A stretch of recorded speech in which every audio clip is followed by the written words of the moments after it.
Ito ang unang ride natin ngayon, 2025, going to Batanes of the East. Siyempre, ang starting point is Mandaluyong City, kung saan ako nakatira ngayon. Start tayo from 0 kilometer. Smooth lang ang biyahe from Mandaluyong to Valenzuela City. Kung mapapansin nyo, may gamit na akong Android Auto dito kay Husky. Sobrang swabe pag gamit sa mapa. Pares na pares lang sa cellphone. Hindi ka ililigaw nito. Pag nag-stop over ka at binuksan mo ulit si Husky, automatic na maglo-load yung Google Maps. Ganun lang kasimple. Nasa bulsa ko lang lagi yung cellphone ko, kaya goods na goods. Hindi ka mangangamba na mahulog ito. Sa next video ko na i-upload ko ano yung mga na-i-upgrade ko na dito kay Sim Husky. At nakarating na kami dito sa Gapan, a total of 98 kilometers. Swabing-swabe pa rin yung biyahe at walang ganon traffic. At naniniwala pa rin ako sa 2025 na nakakahawa ang pagiging kamote katulad nitong mga to. Pagdating naman sa San Leonardo, lalong gumaganda yung mga dinadaanan namin. May mga konting stretch sa Kabanatuan, hanggang 100 lang yung gigil natin para e-fast lang. At dito nga sa pakanan ay papuntang Dingalan, Gabaldon at Laur. At napapansin ko kapag may eleksyon, lalong gumaganda yung mga kalsada. Sana laging eleksyon na lang, diba? At dito na nga bubungad yung mga higanteng kabundukan sa harap mo. Talagang napakaganda ng tanawin. Walang katulad yung ganitong view sa iba. Mapapalingon ka talaga kaliwat kanan. Kaya nga pala Bato Ferry Bridge ang tawag dito dahil nung unang panahon gumagamit pa sila ng ferry papuntang northern and southern part ng Nueva Vizcaya. May 390 meter stretch na kumukonekta sa bayan ng Bambang at Bayumbong. At narating na nga namin ang arko ng Gabaldon at sobrang daming riders dito na nag-stop over. At sasalubong nga dito sa iyo yung napakalaking agila na hindi makalipad. At syempre yung iconic na Gabaldon sign.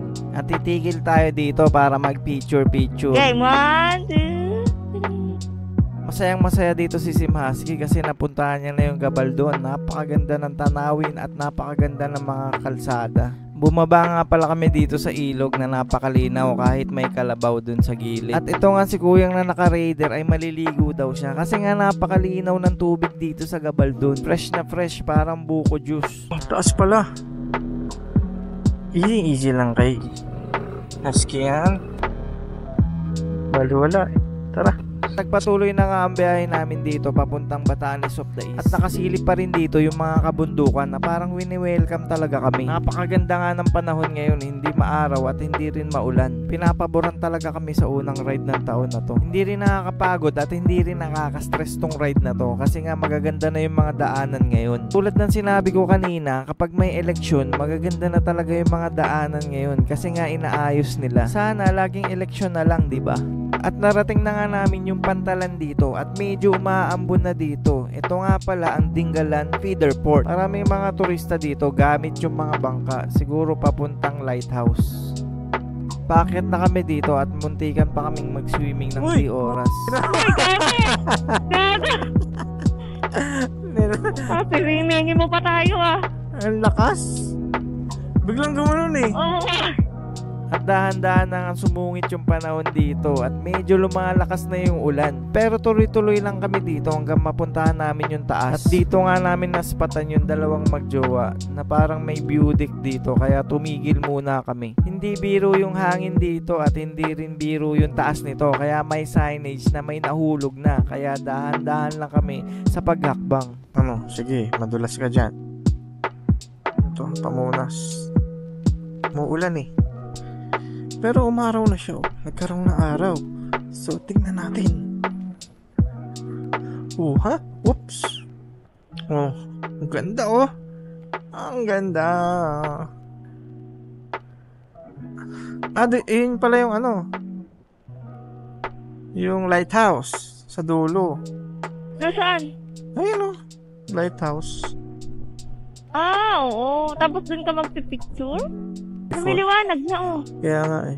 Ang ganda! May tao na. Gusto ko na sa beach oh. Sa beach? Ay no, may beach. Saan beach? Ang ganda, para tayo nasa ano, langit. Langit? Ito mo. Tignan mo oh, parang ano, never ending. Ang ganda nung ano, unlimited. Pag nakikita mo sa mata. Ito, ang ganda eh. Oo, ang ganda. Eh, yung, para siyang ano, Parang yung sa Korea. parang AI. Oo, yung Yung palabas na... Hindi, parang sa Jeju Island. Oo, ang ganda. Parang Jeju Island. Para tayo nakapunta ng Jeju Island.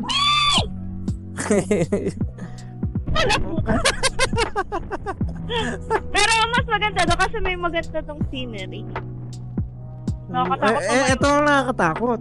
Oo, kasi walang harang. Tapos mahangin pa, o Oo, diba? wag na, parang baka tayo pa rin. Lakas pa sa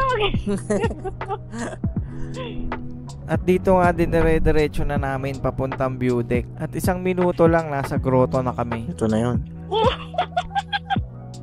Parang ito nga eh. Ang ganda. Ayun sa baba, oh.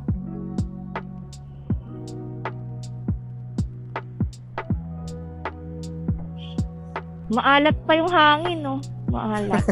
Galing saan? Paano pag may rayuma?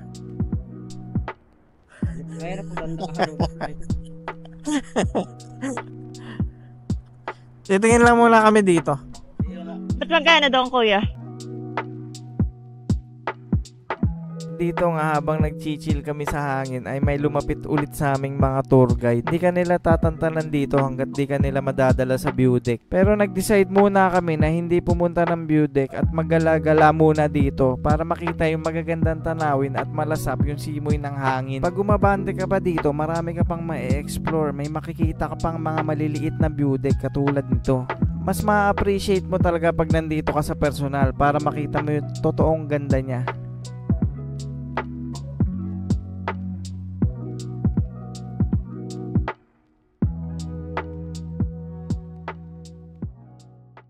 At nakaabot na nga kami dito sa baba papuntang dagat. At ito, napasabak tayo sa river crossing. Dito nag-off ako ng TCS para hindi siya mabalahaw at hindi kumamot. Hindi natin alam kung may mga lumot yung mga bato. Hanggang binti nga pala yung lalim nito, kaya dapat dire-diretso yung pagpiga mo dito. Natakot nga pala si Esme dito, baka daw hindi ako makalagpas. Pero matibay pa rin si Husky at malakas. Sigurado palit na naman tayo dito ng gear oil.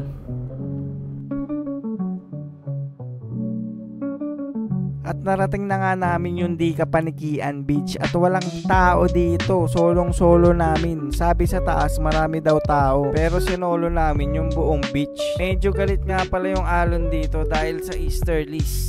Pwedeng mag-surfing. Kaso nabasa yung sapatos at medyas ko dahil sa river crossing na yun.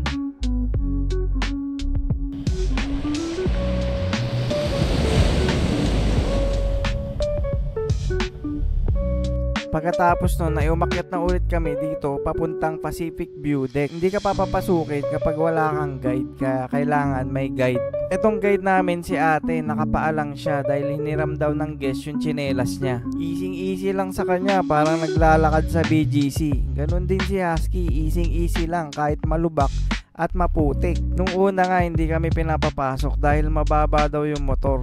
Sabi ko hindi naman mababa yan, kayang-kaya. Kaya hindi ako pumayag na iwan si Husky sa kalsada. Para sa akin madaling terrain lang to, kayang-kaya ni Husky. Hindi sumayad si Husky dito at naka-on yung TCS para hindi kami madulas. Basta magaling kang mag-balance at tamang pagpili ng rats ay walang magiging problema. Dire-diretso lang. Nag-downhill din kasi ako sa bisikleta dati, kaya dapat alam mo kung kailan titigasan yung braso mo. Lalaparan mo rin yung braso mo, hawak yung dulo ng handlebar para stable.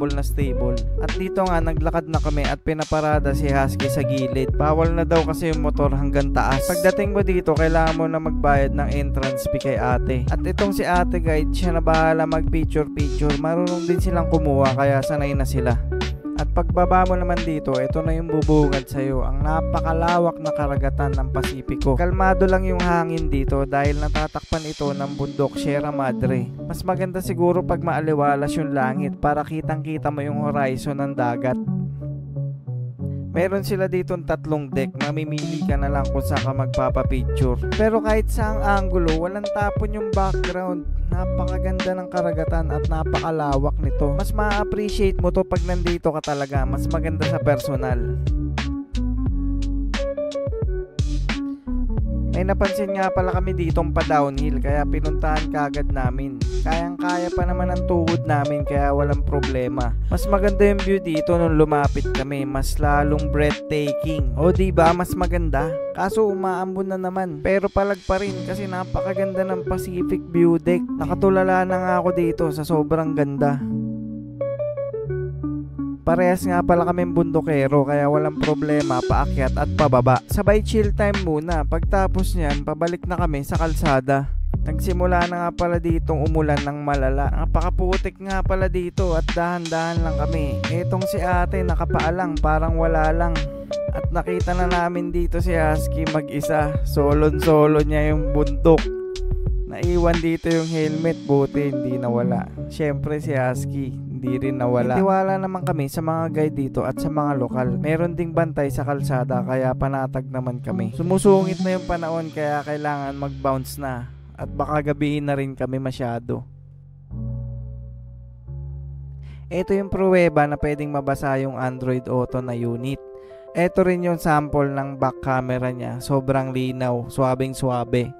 Ito rin yung time-lapse na pwede siyang mabasa ng matagal. Matagal-tagal na rin sa akin tong Android Auto na to at hindi pa rin nasisira. Kaya maganda talaga yung brand niya. Hanggang dito na lang yung video na to at maraming salamat sa panonood. O amihan at ng mainit na hangin ng easterlies. Bukod sa Metro Manila, apektado rin ang shear line, ang Calabarzon at Aurora. Kaya asahan ang maulap na papawirin na may kalat-kalat na pag-ulan at isolated thunderstorms. Ang Visayas, Caraga, Northern Mindanao, Zamboanga Peninsula, Albay, Sorsogon, Masbate at Palawan ay makararanas naman ng maulap na papawirin na may kalat-kalat ding pag-ulan at thunderstorms. Dahil naman ito sa Intertropical Convergence Zone o